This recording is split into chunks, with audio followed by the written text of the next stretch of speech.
Овој подкаст не е обична дискусија. Ова е обид заедно да градиме, да проектираме и да поставиме темели на место каде што детето е консултирано кога нешто се променува во неговата средина. На општество каде што растење не значи да се биде само образован и хранет, туку и на вистина слушнат, разбран и уважен.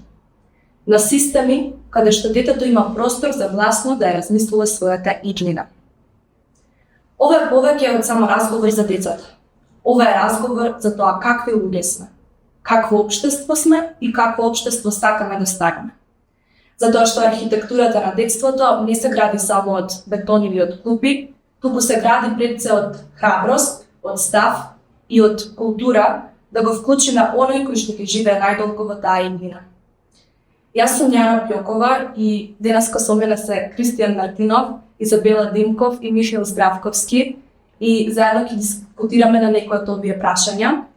На почетокот би сакала заедно да поставиме дефиниција за тоа што представува здраво место за растење на едно дете денес од страна на физички, емоционално и општествено и се разбира дали општеството свесно влие во неговата изградба или пак само реагира на последиците од неговото запостапување. За таа цел би почнала прва и би ја дала мојата дефиниција во однос на ова прашање, така што мислам дека ова прашање веќе одамна не се сведува на само некоја проста географија или инфраструктура или некоја убава смислена програма, туку се сведува на некоја прашање на цивилизацијска ориентација, односно каде одиме како општество. Представува многу повеќе од само некои обични декларации или кои што ги читаме, и туку представува една култура на грижа и одговор помеѓу генерациите и договор помеѓу генерациите. Ако би требало да го дефинирам во една реченица, тоа представува петте место каде што детето е исполнено со љубов, каде што не се плаши да праша, да сгреши, но и повторно да се обиде. Односно, директно местото не е поврзано само со локацијата, со адресата, со улицата, со градот или квадратурата, туку напротив со вредностите кои што детето го окружуваат во самиот процес на растењето. Кои се вашите мислења за тоа што представува здраво место за растење? Јас ќе почнам прво ако ми дадете. Прво, јас сум Кристијан Грчев, представи, фала Јана. Би сакал малку да кажам нешто за мене.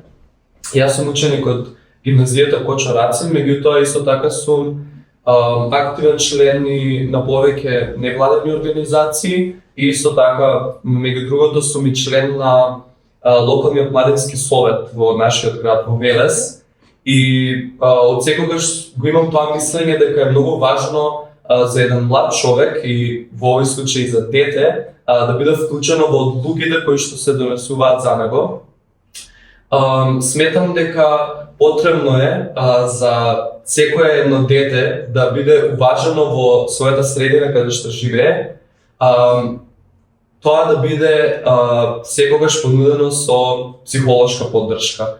Исто како што кажа ти, покрај инфраструктурата, покрај возможувањето на секое дете да учи, да живее во услови кои што ќе бидат пригодни за него, сепак сметам дека најважното нешто е да му се пружи на секое дете од нашата општина, секако го посакувам тоа за секое дете од целата наша држава, да има услови во кои што ќе има човек, возрастен човек, кој што ќе го гледа како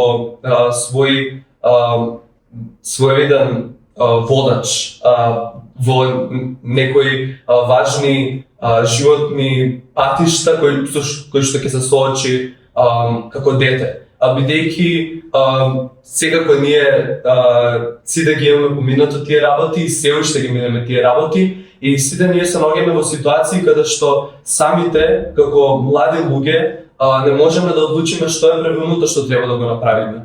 Затоа сметам дека потребно е да се дадат сите ресурси, најпрво кај наставниците и професорите, за тие да можат доволно добро да ги разпознаат проблемите на децата, да може доволно добро да ги разпознаат и оние деца кои што се малку, да кажам, тргнати настрана, да можат потивки, да можат да ги разберат тие деца и да ги насочат на вистинскиот пат, а истовремено и оние деца кои што се погласни, да ги мотивираат да бидат уште погласни, бидејќи многу луѓе сметаат дека децата се деца и децата се помалку битни во општеството и дека помалку битни од тој аспект дека тие не треба да имаат активно учество, дека ние добиваме еден вид на активно учество дури во тој момент кога ќе станеме полнолетни, кога добиваме правото на глас, а меѓутоа децата секогаш треба да бидат подучувани од страна на возрастните, дека гласно треба да го искажуваат своето мислење и дека секогаш нивното мислење е важно, особено за оние работи кои ги засегаат баш нив. Ето тоа е моето мислење. Можам ја да се договорам сега на вас двајца. Јас сум Изабела, сум ученичка во основното училиште Васил Главинов и сметам дека во градењето на личноста на детето на почетокот најмногу влие и самото семејство, односно самата средина во која што се наоѓа детето, бидејќи ако уште од мали нозе во семејството се разговара со нормален тон, има владее хармонија и нема никакви кавги, нема никакви конфликти, детето кога ќе порасне, кога доволно ќе созре, ќе свати дека така треба да се однесува и така да се однесува например со целото општество, дали ќе биде на училиште, на улица, било каде. Но например доколку на почетокот во семејството почнат кавгите, расправите и со секакви вулгарности, детето ќе прерасне во таква личност која што на крај таа ќе биде вулгарна, ќе го пренесе на останатото општество, но сепак и многу влијае и тоа во кое друштво се наоѓаш, бидејќи не секогаш ако си во добро друштво, дека има различни видови на друштва и сепак сега ако детето западне во лошо друштво, тогаш ќе биде доцна за се и покрај разни зборувања од наставници, од било кои луѓе општо, мислам дека тогаш не би помогнало и дека најважниот уште од мали нозе личноста на детето да почне да се гради на оној начин како што треба, мирно, тивко, полека, со цел детето да свати какво треба да биде, за тој кога ќе порасне понатаму на своите деца им го пренесат тоа кој што треба. Па и тоа мој мисле.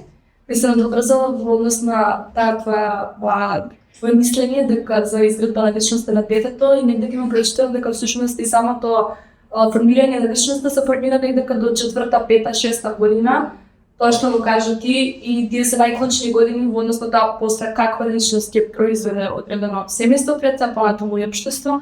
Така што главно има многу голямо влијание каде расте детето. Михаил, твоето мислење за тоа што представува здраво место за растење? Да, Јана, фала што ме представи. Јас сум Михаил Здравковски, ученик во гимназијата Кочо Рацин, кој и долго време се занимавам со детските права, имам учествувано во различни работилници, различни проекти и активности со цел да пробаме да создадеме некое побезбедно општество за децата, за сите сегашни генерации, каде што ќе може тие да се развиваат во нормални и во прави личности. Се согласувам со сето тоа што вие го кажете. Детето му е потребна помош психолошка, детето му е потребно да се развие во нормално семејство, каде што ќе нема кавги, ќе нема расправи, каде што родителите ќе бидат свесни дека треба дека имаат обврска, да го пораснат тоа дете во добра личност и да се развива во добро друштво, бидејќи сите тие фактори можеме да речеме дека влијат многу на тоа како ќе порасне и како ќе изгледа детето кога ќе биде возрасно. Детето му е потребно исто така да порасне во општество каде што ќе нема страф од тоа дали тоа ќе се врати дома безбедно, дали можеби ќе биде нападнато од други луѓе или од можеби улични кучиња. Детето ќе нема страф за тоа да го искаже своето мислење, да се представи кој е, за да се не со нови другари и каде што детето ќе може да има здраво тело, односно нема да му бидат продавани секакви различни отрови, секакви различни нелегални супстанции Мислам дека важноста на менталното здравје е подеднакво со важноста на физичкото здравје. Исто друго што заборавивме да кажеме, мислам дека е многу важно за се ова да се оствари, за да можат децата да ги уживаат сите права кои што треба да ги добијат, за да можат да живеат во една безбедна средина. Потребно е да има една унија, односно сите деца само преку унија можат да добијат одредена моќ во средината во која што се наоѓаат. И секако ова треба да биде подпомогнати од возрастните. Сметам дека треба преку образовниот систем да се учат децата, дека е важно и дека е добро да се групираат и да го искажуваат јавно своето мислење. Затоа, мислам дека најважно е сите деца заедно и сите млади заедно да се насочат кон одредена цел која што им е потребна во околината во која што живеат. Да, бидејќи на крај на денот таа цел е за нив, за заедничка за сите. Многу добро и многу гладенски го издискутиравме ова прашање од сите можни аспекти. Сега ова прашање не води до едно друго посуштинско прашање, а тоа е кога всушност зборуваме за овие права за децата, дали на нив помислуваме само како на некоја апстрактна идеја или пак како на жива одговорност која што навистина треба да биде спроведувана и почитувана во секојдневието, односно во домот, понатаму во училиштето, на улица, како дел од општеството, општината, и всушност кој ќе ги сноси и последиците доколку овие права бидат премолчени или пак прекршени. Одговорот на ова прашање кој би сакал прв да го даде? Јас ќе ти го дадам ја да одговорот на ова прашање. Јас лично сметам дека правото на детето не треба да се гледа на еден начин од аспект дека е апстрактна идеја или некаква мисла, која што нели ќе биде само запишана на парче хартија, на некаква декларација, во некаков закон, додека пак тоа не се почитува. Сепак нели секој дете има право на љубов, право на образование, да биде безбедно, но секако и право на здравствена заштита. Но што би правеле, например, доколку се тоа не се почитува? Детето на почетокот, тој ќе биде она жртва, тој ќе биде оној кој што ќе ги трпи последиците. Доколку станува збор за некој повлечена дете, отивко ќе се повлече настрана, ќе се тргнат сите дискусии, наставно ќе се изолира од целиот свет. Додека пак оние кои што ќе бидат виновниците за ова, на почетокот ќе бидат родителите, кои што нели замолчуваат, замежуваат за сите проблеми, кои што нели некогаш детето може да се ги каже проблемите на своите родители, родителот да не сака да слуша, потоа се одговори наставниците, доколку нели не сакаат децата да разговараат дома, има стручна служба на училиште, има наставници на кои што треба да им собрат. Следни виновници се тие кои што нели не го пријавуваат насилството или пак пример прекршеното право. После тоа се сите оние институции кои што нели доколку не помогне ни наставник ни никој следуваат институции.